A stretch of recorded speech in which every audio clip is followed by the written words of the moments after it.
Imagine the ancient city of Toledo in the mid-13th century, atop a high tower overlooking the sprawling plains of Castile. In the dead of night, while neighboring lords whetted their blades and plotted the next bloody skirmish for territory, a man draped in deep purple robes, his hair and beard slightly disheveled, held his breath. He was observing the faint glimmer of Mars through a brass astrolabe. The table beside him was strewn with manuscripts in Arabic, Hebrew, and Latin. Mysteries of the heavens gathered at the expense of the royal treasury. His name was Alfonso X. Tonight, by the rhythmic flicker of the hearth and through this narrative meant to be felt rather than memorized, let us step into the true odyssey of his life. He was the monarch of Castile, a dreamer who, amidst the fissures of holy wars, forcibly established an academy of translators. He once had the chance to become the Holy Roman Emperor, yet due to his obsession with codifying laws and celestial tables, he missed the zenith of worldly power.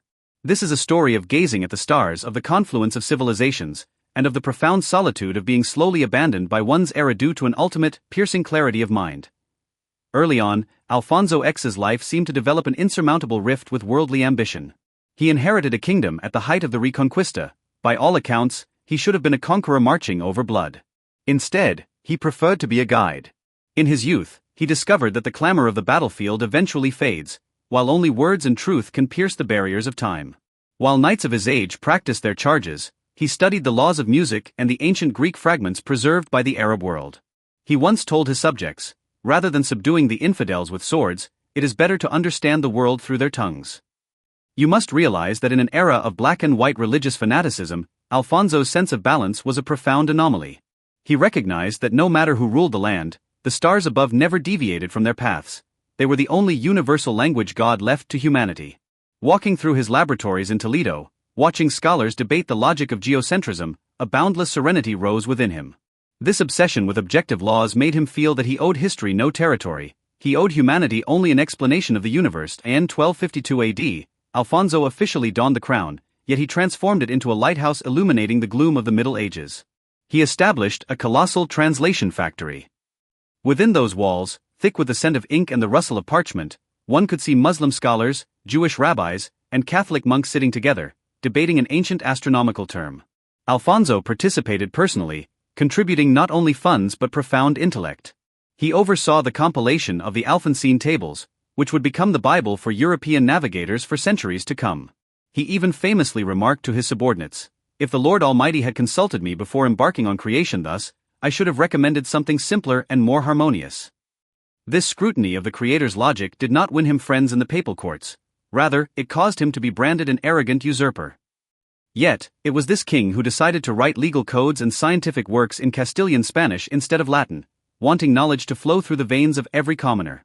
At his desk late at night, adjusting an ivory astrolabe, his sense of fulfillment far outweighed the capture of 10 cities. He realized that while empire walls would eventually crumble, the precision of his star tables would determine the limits of human exploration. Alfonso X's ideals were so vast that he sought the throne of the Holy Roman Empire, hoping to implement his blueprint of a world united by knowledge. For this ethereal crown, he squandered staggering wealth and energy, even burdening his kingdom with heavy taxes. However, his visionary, impractical scholarly temperament caused him to falter in the game of power, a game defined by intrigue and calculation. While he observed the transit of Venus from his tower, dark undercurrents swirled within his realm. The nobles could not fathom what this king, who stared eternally at the heavens, truly desired. Eventually, even his own son Sancho began secretly uniting disgruntled lords to drag his cloud-dwelling father from the throne. The sting of being betrayed by his own flesh and blood at the summit of his ideals became a dark, cavernous part of Alfonso's later character. He grew silent. He preferred sitting alone on the palace terraces of Seville at sunset, gazing at the horizon as if observing a dying star. Some called him a failed monarch, but had you looked into his eyes then, you would have found no anger, only a deep, tragic compassion for the chaos of human nature. He had become a wanderer on the edge of truth and disillusionment. Even as a king, he remained homeless in the material world. In his twilight years, Alfonso X was exiled to Seville in the south. By then, he had lost most of his territories, and was forced to sell his treasures just to sustain himself. Yet, even at this dead end, he maintained a near-divine scholarly dignity. He continued to fund loyal scholars, perfecting the final astronomical observations. Watching his son triumph in the north, his eyes held no hatred, only a coldness that came from seeing through the cycle of power. He knew that while Sancho won the present, he, Alfonso, had won the future. This composure stemmed from the fact that he had long ago entrusted his soul to the immortal stars. In his final journals he reflected on power: "It is so heavy, yet so hollow, like a march chasing a mirage in the desert." He described the order of the stars: "It is so cold, yet so honest. It is the only force that will not change direction due to betrayal." Every evening in Seville, he observed the reflections on the Guadalquivir River, his last connection to the Earth's surface. There he was no longer the exiled sovereign or the ridiculed dreamer, he was simply Alfonso, a speck of dust that had finally found its home in the rhythm of the universe.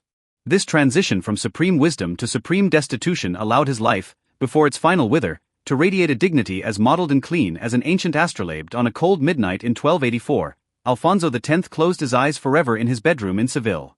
When news of his passing spread, the starry sky was exceptionally brilliant, as if welcoming this faithful watcher back to his place. He departed with profound quietude, as if simply finalizing a lunar eclipse observation timed to the second. He provided the answer to the question posed in the prologue. He forfeited the years of power he might have enjoyed, but won an ultimate victory for human reason. And you, now, do you feel it? That sense of peace, as solid and stable as a brass astrolabe, reaching across 7 centuries? The fires of medieval wars have long since died out, and the crown of Castile has changed hands. Only Alfonso's solitary gaze remains in the deep midnight of history, like a faint lamp that refuses to be extinguished. This is a strength that does not need to roar, the finality of the Stargazer King. Tonight, may you drift into sleep accompanied by the order of Alfonso's tables and the steadiness born of his absolute composure. The world has fallen silent. It is time for you to let go of the day's distractions. Good night.